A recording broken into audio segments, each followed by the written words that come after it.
ओम गणेशाय नमः। ओम नमः शिवाय।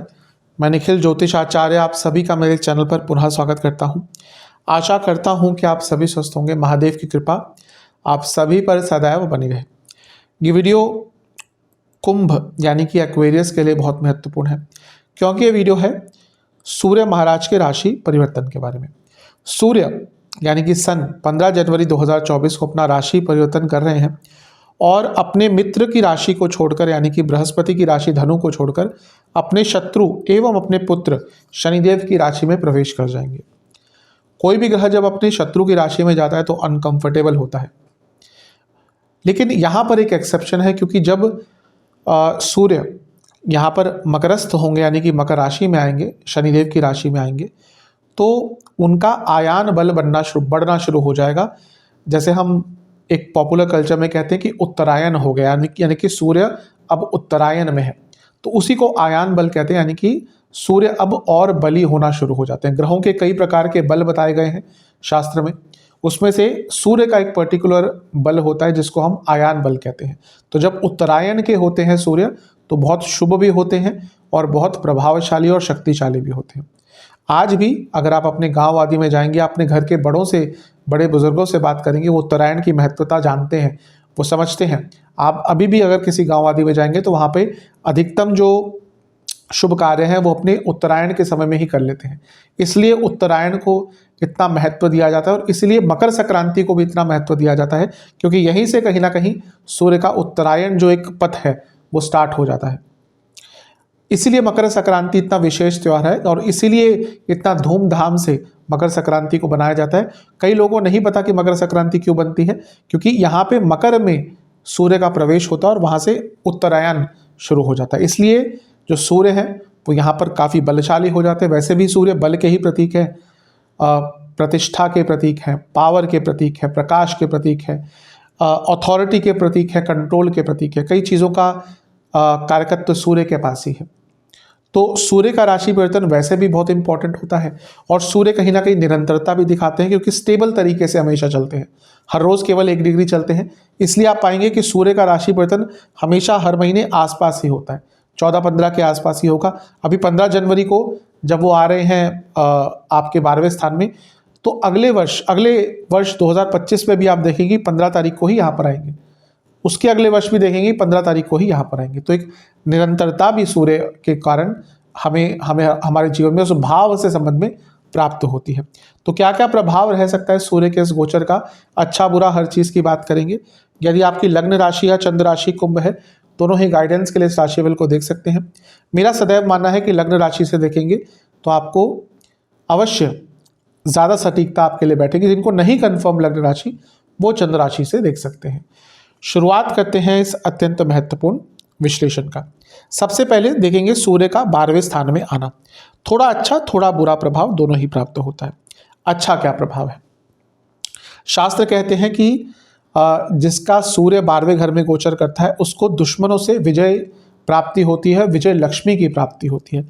इसका अर्थ क्या है कि अगर आपका कोई किसी दुश्मन से या अपने कॉम्पिटिटर से या किसी भी व्यक्ति से कोई कोर्ट केस चल रहा है, स्पेशली जिसमें पैसा इन्वॉल्व है, उसमें शास्त्र में साफ लिखा है विजय लक्ष्मी।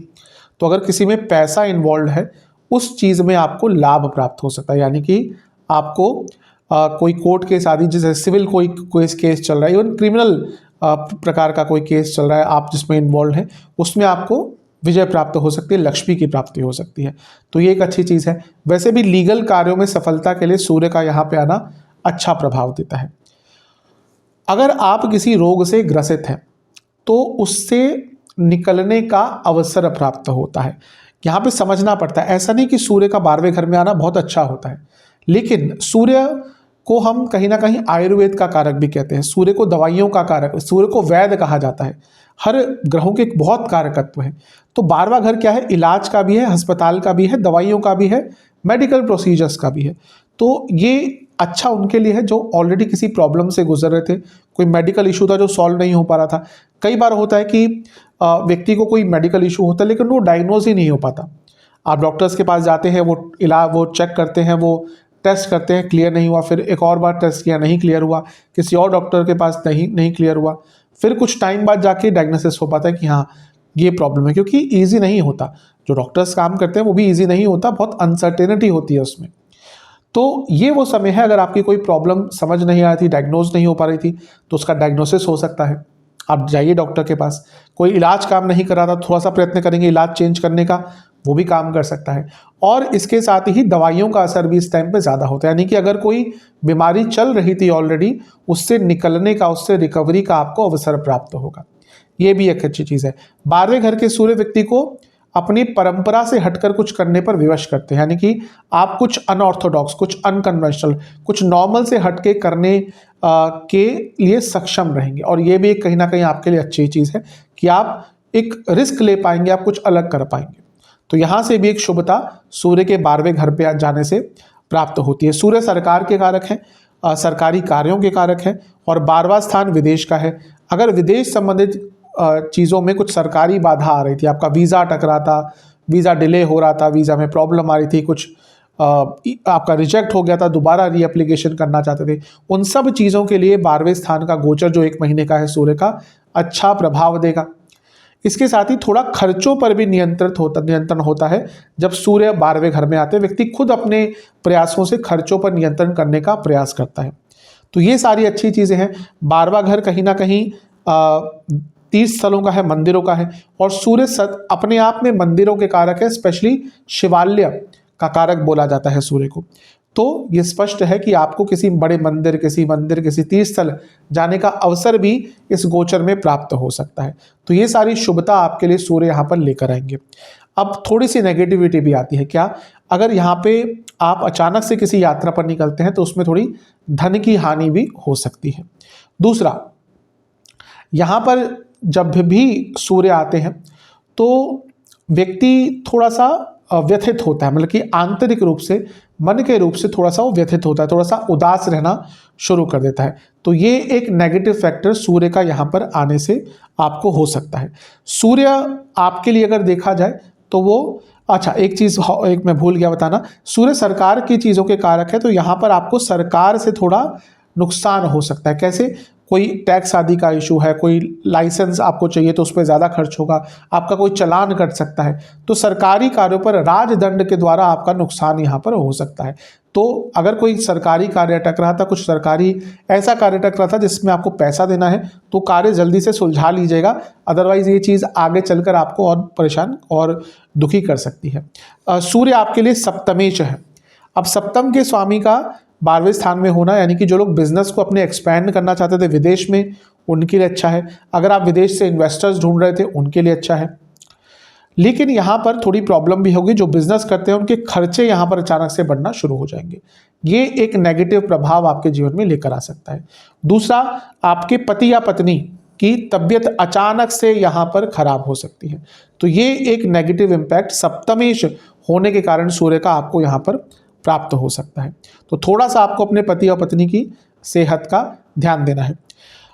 ये भी कहीं ना कहीं बता रहा है, क्योंकि 7वें भाव के स्वामी सूर्य हैं और 12वें में है, यानी कि अगर आप बिजनेस करते हैं तो वहाँ पर भी आपको टैक्स आदि के इशू, ये सारी प्रॉब्लम थोड़ी सी तंग कर सकती है। तो थोड़ा सा आपको यहाँ पर ज़्यादा केयरफुल रहना है, क्योंकि 12वां भाव जो है वो 10वें भाव से तीसरा है।